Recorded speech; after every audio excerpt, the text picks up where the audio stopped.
I have deliberately put off making this video, and that is because I've been lost in the world of Black Flag Resynced for the last 60 to 70 hours. Yeah, the story on this isn't that long, you know, you can probably complete the story on this within 20 to 30 hours and you'll be done with it. But I just wanted to take my time with this game and absolutely take in near enough everything it has to offer, because I've not done everything, but I've done quite a lot in this game so far. I'm doing side activities, doing the new in-game content, doing naval stuff, petting different animals, exploring everywhere I can, and saving the story until the very last, because that's how I wanted this journey to be in this game. And as of this recording, I have just rolled the credits on this game. And my God, I was more emotionally invested into this game than I thought I was ever going to be. Now, I'm one of those people who originally seen the announcement for Black Flag Resynced and thought, I don't think this needs a remake. I'm being honest, I don't think this game needs a remake. It's not that old and it still plays pretty well. But when I hopped into Black Flag Resynced for the first time, I went, yeah, okay then, yeah. Hats off to you, Ubisoft. You knew the one which would probably look the best in this day and age, because there's so many different things you can just stare at in this game, because visually it is beautiful. There's so many things when you first go into this game that just captivates you. For example, the weather system they've added. There's thunderstorms, there's tornado things in the water. I can't remember what they're called. We don't have tornadoes and stuff in the UK, so I'm not like accustomed to this sort of thing, but this, what in the hell is going on here? I remember them starting off in this game, I couldn't even get past the first 10 minutes because I kept on getting swallowed up by one of these. These just appear from nowhere. You'll be going across the map and then, oh, there's a bolt of lightning in the sky. You need to avoid these weather conditions. The first bit when you first come into this game, you're just like, hang on a minute.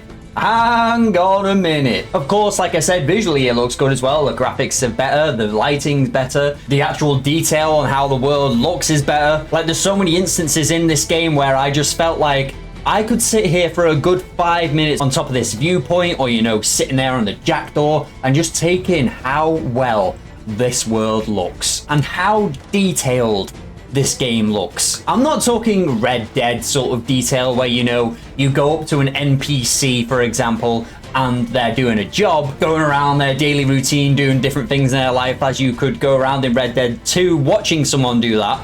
In Black Flag, you can watch someone do that to a certain degree, but instead of seeing a bloke go around his daily life, you're probably going to see a bloke just standing there for a good 24 hours doing the same thing over and over. I mean, maybe he just has a really long shift, but, you know, we could say, I suppose, he's doing a good job. You know, he might win Employee of the Month for this. Of course, along with the visuals, they've actually improved some of the gameplay on this game as well, which I do like in some regards. There's some nitpicks here and there, but for the most part, I do enjoy. As I mentioned in my last video, the parkour system I find quite fluent. Compared to like recent Assassin's Creed games, I found this really fluent compared to them. Like, I don't know why. There might be something to do with the settings. Like, literally, as soon as you boot up this game, there's a setting to help your parkour system, so you can basically do it more free, I want to say. I don't know if a lot of people haven't used this option, but instantly I went and used this option because I've seen a few people comment that the parkour is pretty ass, and I'm thinking to myself, I'm either talking out my ass, which wouldn't surprise me, or I'm just experiencing a different game, because I played this compared to like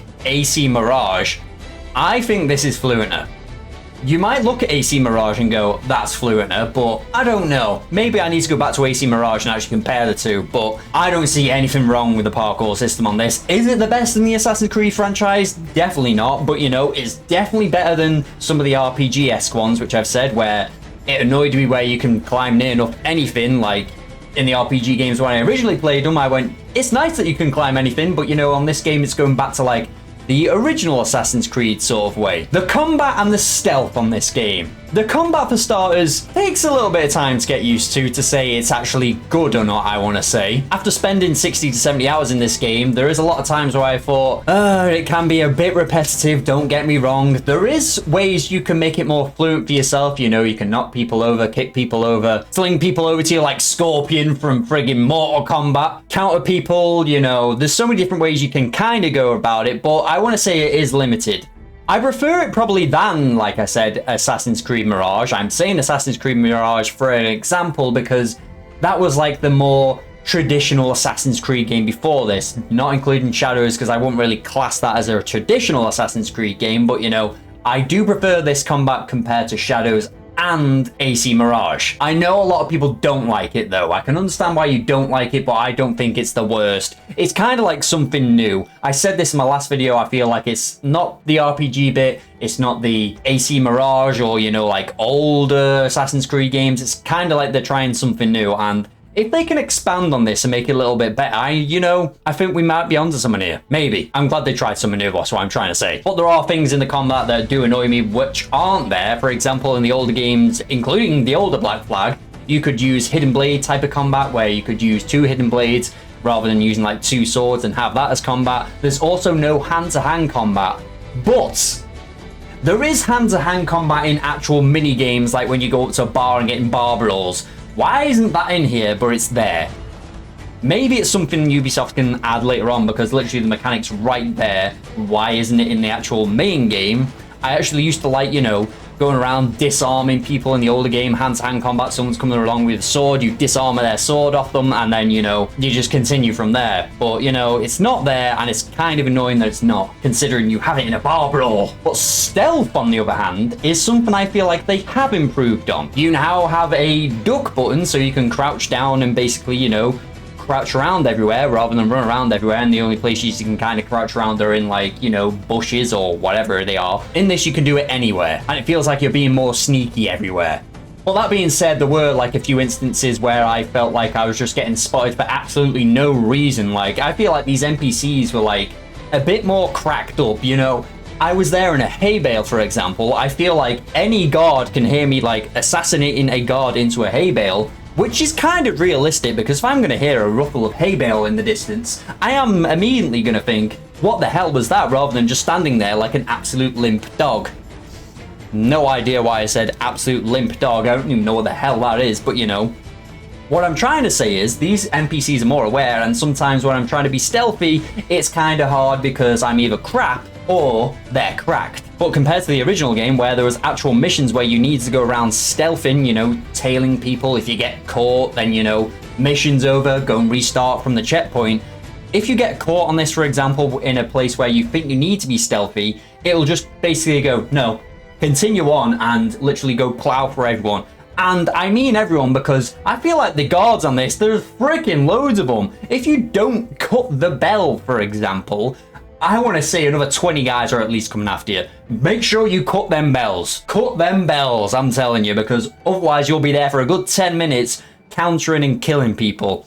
If that's your thing, that's your thing, but you know, it got a bit irritating at times. But there were times in this where I thought, ooh, I would have rather actually gone around stealthily in this and had it actually be a canon event that I was actually being stealthy, because, you know, it feels more like I'm an assassin doing that.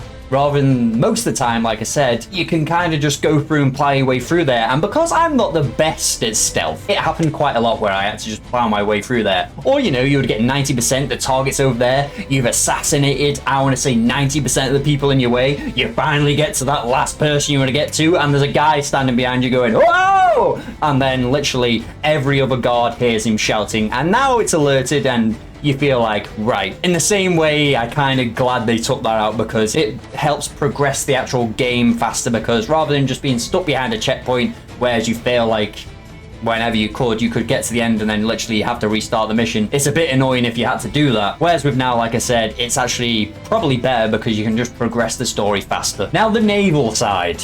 I've spoke about this again in my last video, my first impressions, but you know, it's not really changed compared to the original Black Flag. It has, but you know, if you play the original Black Flag, this is very familiar. They've only added like bits here and there, you know, a few more cannons here and there. The naval does feel harder, I think. Like, there's a lot of times where I started off in this game where I said I was sinking, made me go and actually force myself to go and upgrade the jackdaw because I was getting owned that much. And having to upgrade the jackdaw means I'm having to do like all the different forts and stuff. As of this recording, I've done all the forts, 90% upgraded the jackdaw, not fully. There's like the odd, you know, fire barrel and stuff I haven't bought just because of money reasons. I haven't had enough money to actually buy them, but you know, I've done like 90% of the jackdaw missions. I've done 3 out of the legendary ships as well, which I don't remember them being that hard either.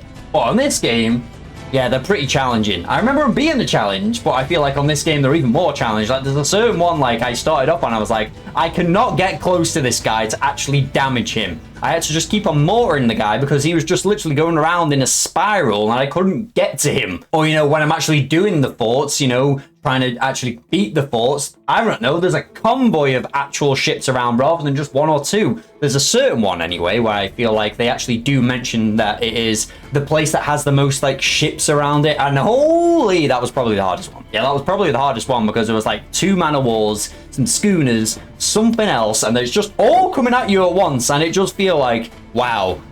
Yeah, this is quite immersive in that regard. I can't remember it being that immersive in the original game. It was, but I don't know what they've done here. I said it in my last video, I don't 100% know what they've done with the Naval, but you know, it just feels more advanced. And if you want it even more advanced, there's actually people you can get to recruit to go onto your ship as well, help you advance your ship even further. There's a certain officer that can increase your ramming speed. There's a certain officer you can recruit that can improve your bracing system. If you get like perfect braces, you know you're going to take less damage.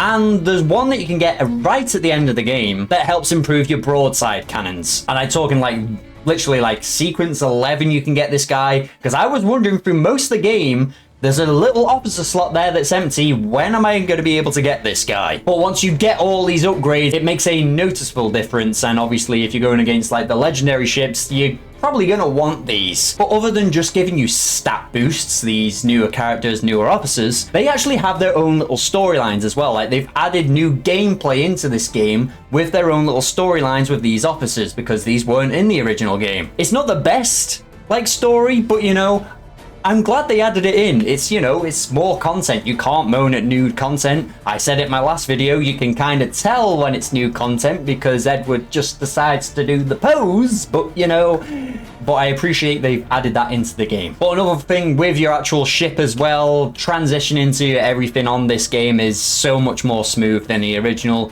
You go to like one of the big cities like Kingston, you don't have a loading screen, you just literally hop off your boat and it's all there, you know, all the NPCs are there waiting for you. It doesn't all like load in and blah blah blah.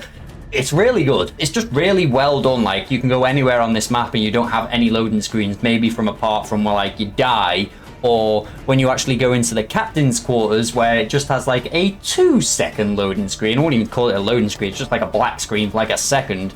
That's the only time you really get loading screens on this game. For a game that looks this beautiful, I'm quite impressed. And of course, you can't really have your naval without underwater exploration.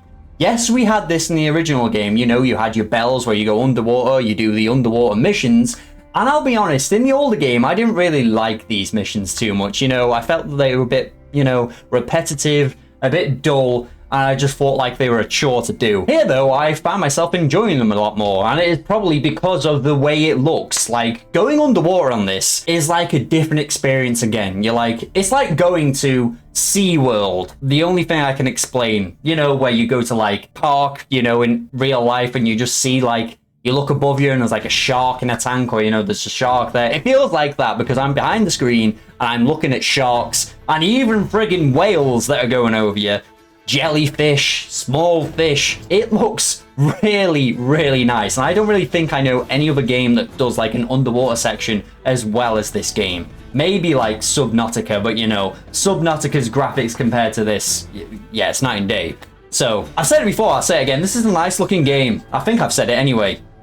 You know, even like the sharks and that coming after you just like feels a bit more different, you know. I feel like I'm a bit more in danger, or, you know, I don't know, I just really enjoyed these sections, and I can't remember if I went for every single chest in secret when I originally did this game. I did try to get all the achievements on the original game, which I can't remember if that required you to get all the underwater chests, but I've been doing that on this for one of the trophies, and it's like you're exploring even more of the underwater. And speaking of going underwater, you can go underwater in any bit of this game. Like, you can just jump off your boat, swim down. Bear in mind, there's probably not as much to look at as these certain sections in this game, but you can jump off your boat and go underwater anywhere you want. Anywhere, as far as I'm aware, anyway. You couldn't do that in the original game. You just swam. You couldn't really dive underwater. It's like a whole different section they've added to the game. I can't really say anything bad about that. Maybe add a few more fish here and there, you know, to make it more immersive, but yeah, it's great. There's random chests under there as well. You might just dive down and find a random chest. But yeah, I just found it like a nice break from, you know,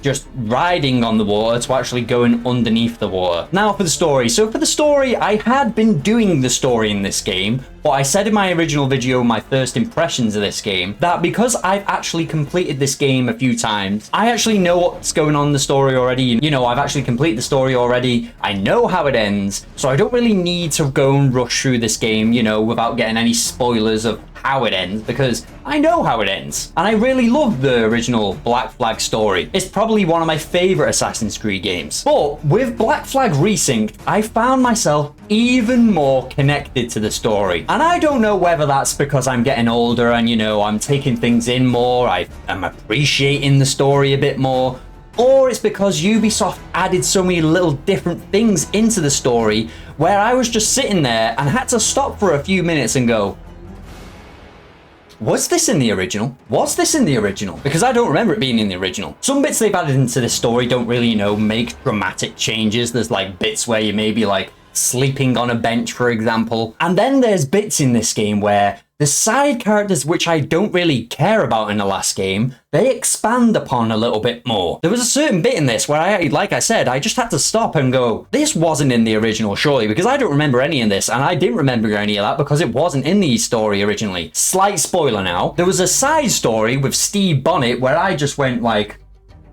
hang on a minute, what the hell? And the way that ended that story felt so much more emotional than the original game did. Like, he was a side character in the original game. Like, he had like a bit of time at the beginning of the game. You may have seen him like later on in the game, but he didn't really have his own little story going on. And in this he did, and it just made me appreciate him so much more. And spoiler again, like at the end of the mission where you can go and hang up his painting in the manor, and I was just like, damn. And there were so many different times in this game where I was just like looking at the characters going like, damn, I just appreciated him so much more than I did in the original. It probably is because of the little bits they added here and there. You know, they had a bit of Blackbeard's story into there, which I can't remember if it was in the original game. I don't think it was. There was definitely a bit at the end of this game which added story onto it as well, which we'll get into in a second. But yeah, when it got to the end of the game, I was just literally sitting there like, you know what? I nearly cried. This is a remake. I already know the story of this game, and I nearly cried. There's only like 2 or 3 games that have actually made me cry, and this is a remake, and I already know the story, and it nearly made me cry. I think that says something. Maybe that I'm just a pussy, but you know, it says something. It's emotional. But that was like one of the biggest differences I probably appreciated in Black Flag Resynced, never mind all the graphics and everything else they've added. It was the little bits they added to the story. It just made it more fleshed out and, you know, made me appreciate and get more invested into this story, even if I didn't rush through it like I usually do. It just really felt like at the end of this journey, I just went, you know what? I'm actually really glad you remade this game. Even though I didn't really think it needed a remake, I'm glad you did it. Heck, I even wanted to be that invested into the story. I do this quite a lot in games. There's so many different outfits you can unlock in this game. And I even had like the Templar outfit unlocked. I have to get all the Templar keys. You know, I had different color outfits I could play as. But I always want to play as the way it's intended to be. The canon outfit, shall I say. I just like being that more invested into the story, and you know, when it's in a cutscene, I'm not sitting there in some silly outfit like this. If you're playing with one of these outfits and you're invested into the story and you're finding it very serious still with this on, you've got a better mindset than I have, because I don't think I could play in one of these outfits, stand there in a cutscene, and take this game seriously. I just like wearing the original Edward Kenway suit throughout near enough 80% of this game. Don't get me wrong, I put the Templar outfit on for about 10 minutes when I'm not a Templar, I'm an assassin. Well, I'm not an assassin yet, but you know, this is not how it's meant to be. Now, one of the things I do want to talk about is the modern day section and how it's not in this game. If you didn't know, the original game had the modern day section where you're basically a Abstergo employee rather than being like Desmond Miles or something like that. You're basically yourself. And it brought you in and out the game a lot, which I didn't mind because I like the modern day. But playing this game, that's probably one of the reasons as well why I was probably more invested into the story this time. I'm not getting pulled out the Animus to go and do something. I'm being one of those people who actually appreciate the modern storyline.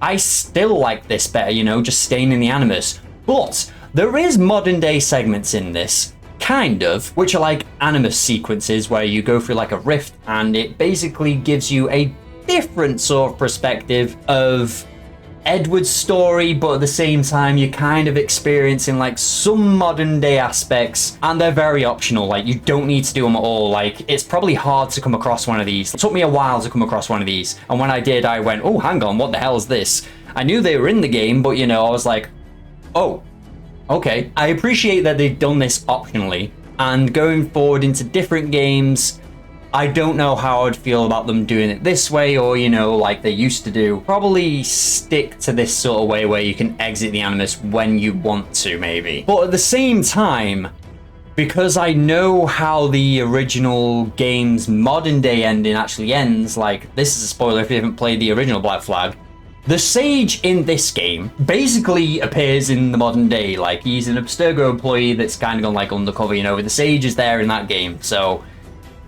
that's probably the only relevant, or one of the most relevant things that kind of ties the story into the actual Edward Kenway storyline, which isn't there. Am I bothered that it's not there? No. So it's probably best that they did it the way they did it. So after experiencing this remake, I definitely think now I am glad they actually remade this game. It's probably one they could have tested the waters with because it's a fan favorite, and like I spoke about with the modern day timeline, I feel like if they go to make Assassin's Creed number 1 through to number 3, I feel like you might still have to keep the modern day timeline in there, and if you're going to remake one of those games first, you might not connect with audiences like you have with this game. Hopefully they're going to keep the modern day sections in those games because I feel like they're more relevant than they are in this game. But you know, that remains to be seen. But overall, I would rate this game probably higher than its original game. And if you're wondering where I would actually rate all of these games, and where I've rated the original game, you can check out this video here where I ranked all the Assassin's Creed games before this came out. So you'll know where I placed it after you've watched this video. But yeah, that's all I have to say about Black Flag Resynced. I absolutely enjoyed this game. I'm going to keep on playing this game because this is the game I actually want to get at the platinum for. But if you're new here, please do consider subscribing. I really do appreciate it if you like videos like this. I'm not entirely an Assassin's Creed channel. You know, there is more videos out there. And like the video because I think it helps somehow.